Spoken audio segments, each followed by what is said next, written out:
Hello everyone, welcome back to my channel. This is Queen of Fertility 33 and I'm here with some articles that I found in my desk, and this is titled Enslaved Peoples Work on Sugar Plantation.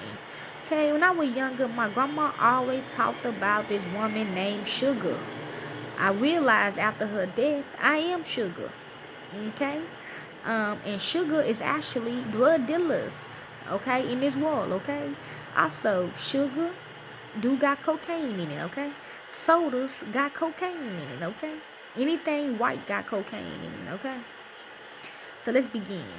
English planters first began growing sugar cane in Bordeaux in 1640s, using a mixture of convicts and prisoners from the British Isles and enslaved people from Africa.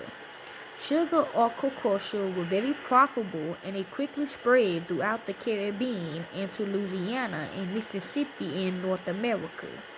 Hundreds of thousands of enslaved men, women, and children were brought from Africa to the Caribbean and America so that Europeans could have sugar and rum, the main products of sugarcane. Sugarcane was and candy, okay, anything sweet, okay. Sugar cane was an unusual crop. Europeans were used to growing crops such as wheat, which they then harvested and sent to other people who would turn the crop into flour.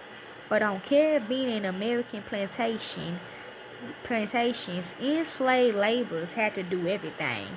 They sowed, tended, and harvested the crop, and then worked to extract the juice from the sugar cane, and boil and process the juice in order to turn it into sugar and molasses, and later they might work to distill some of the race products into rum. The sugar plantation was both a farm and a factory, and enslaved men, women, and children worked long days all year round. There are pictures from this period showing sugar agriculture and production. But we must remember that the artists who created these pictures wanted to make the system look good. They were defending slavery, trying to show people back in Britain that it wasn't too bad. That's what probably Pimp C talking about. You know, you gonna talk about the drug game, talk about the negatives of it as well, okay? And I do, okay? I used to be a drug dealer, okay? Okay, I used to be a drug dealer. Therefore, we cannot take, okay, I'm selling dope, okay? Yes, I am. I am still a drug dealer. Always will, forever be. Therefore, we cannot take these pictures at face value and must always remember how terribly hard this work was. Young men and women joined the first gang in their late teens, who, once they were strong enough, but within 10 or 12 years, the hard work had wrecked their bodies, and they were relegated to the second gang, okay, which worked hard but not as hard as the first gang, okay. Remember, the first gang is Gina and them. Shanice part of the first gang too, but then she decided to be in the second gang with the other motherfuckers, okay. But like I said,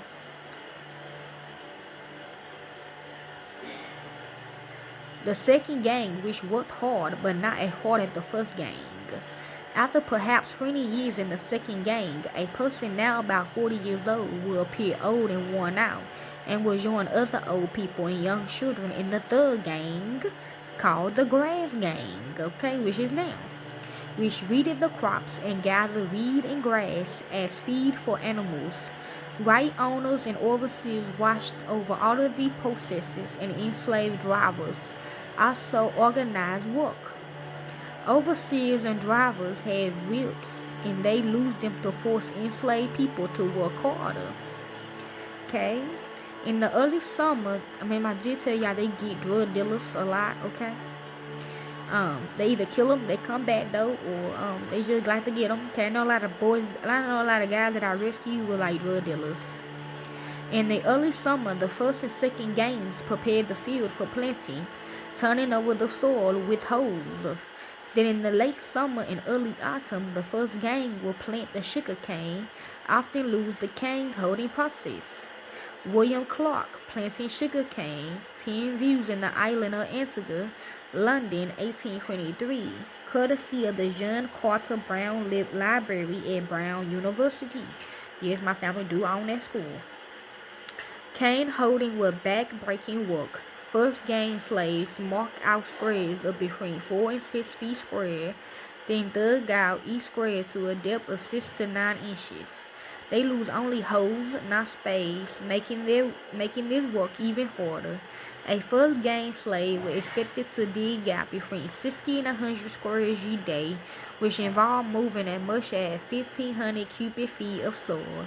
The soil taken out was built up as a bank around each square.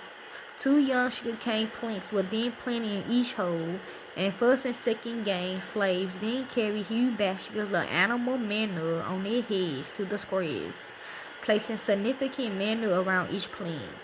They were both hard and disgusting work and were hated by the slaves.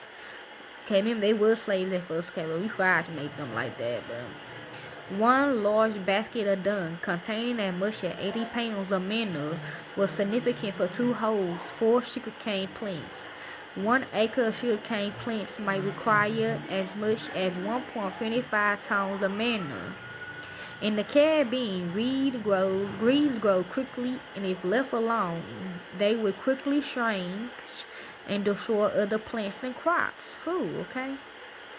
That's basically gas. Gas turned into Reggie. Okay, yeah.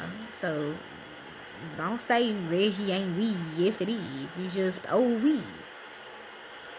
Marijuana. Throughout the year, the old people and children in the third gang constantly weeded sugarcane fields, and they also set traps and hunted the thousands of rats who enjoyed feeding on young sugarcane plants. Some right masters gave rewards to the enslaved people who caught and killed the most rats. Sugarcane plants were often much taller than a man when it came time to harvest them in February or March. The men and women of the first and second gangs used bill hook, very sharp curved knives. Men and women of the first gang had to constantly bend over and hack through the thick sugarcane about 6 inches from the ground. They then used the bills to cut the top and the leaves off the cane. Second gang slaves would tie the canes into bundles and load them onto wagons. Yeah, they did let us do that too. That was fun. Once harvested, the canes had to be processed quickly, for if left for too long, the juice inside the cane will spoil and become useless.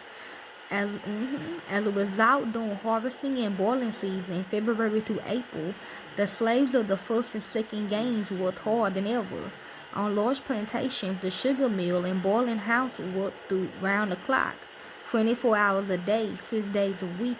The first and second gang slaves were divided into 2 groups, with the first group working 12 hours during the day and the second group then working 12 hours during the night, after which they repeated the cycle. I ain't gonna lie, I probably do the one in the morning and then night. But I don't know, to be honest, because I sleep late, so at night, I guess. I always work at night anyway.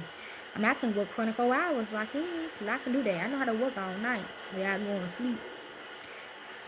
The canes was taken to the mill, which might be powered by wind, but animals or by not people. The wind drove large rollers, and enslaved men fed the canes back and forth between the rollers, which crushed them and allowed the juice to run into collecting pans, and from there along pipes to the nearby boiling house. This was dangerous work, for these men was often exhausted, and sometimes they did not let go of the sugar cane in time, and their arms were drawn into the rollers. When this happened, an axe was loosed to chop off the crushed arm. Some plantations had one-armed men who had suffered this fate.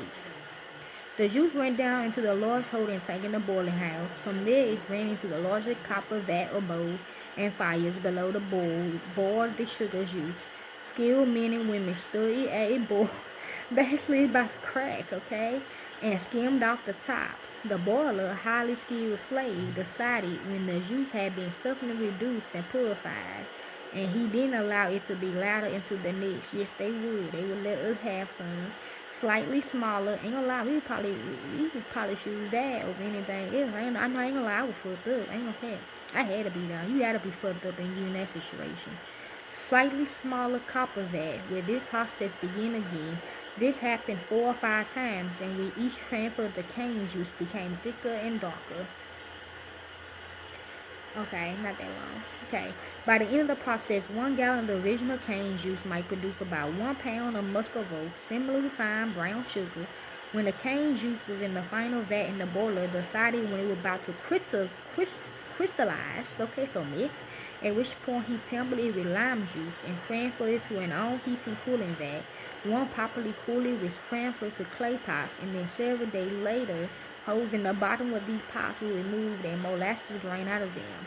The molasses were taken to the spirit or still house and distilled into rum. What were left in the pots was semi-refined sugar, which were dried in the sun, packaged up, and sent to Europe and America. The white men who owned plantations knew that this familiar hard work would so exhaust many enslaved people that they would die young. See? They say Georgia would always die young. Each year, a planter bought nearly imported slaves from Africa to replace those who had died. One Bordeaux planter named Edward Littleton estimated that a sugar planter who owned 100 slaves and employed them in growing and processing sugar cane would kill them all in 19 years. Listen to Michael's song Young Dog for 100 Shots. The production of sugar required and killed hundreds of thousands of enslaved Africans. So between 1748 and 1788, over 1,200 ships brought over 335,000 enslaved Africans to Jamaica, Britain's largest sugar producing colony. Yet in 1788, a Jamaican census reported that only 226,432 enslaved men and women and children was alive on the island, which is kind of Texas, even with all who had already been there before 1748. The more than 335,000 new arrivals, and all of the children born to enslaved mothers may die to produce sugar. Okay, children. As y'all know, they give you crack when you have a baby. So, everybody do with crack. Even though you feeding your baby food and shit, blah, blah. When they come into the world, it already got crack in its system, okay? That's what it means. Why kids love candy. They like streets, okay? I know I would later do that one, okay? As well, okay? Hope y'all enjoy. I'm out. Peace.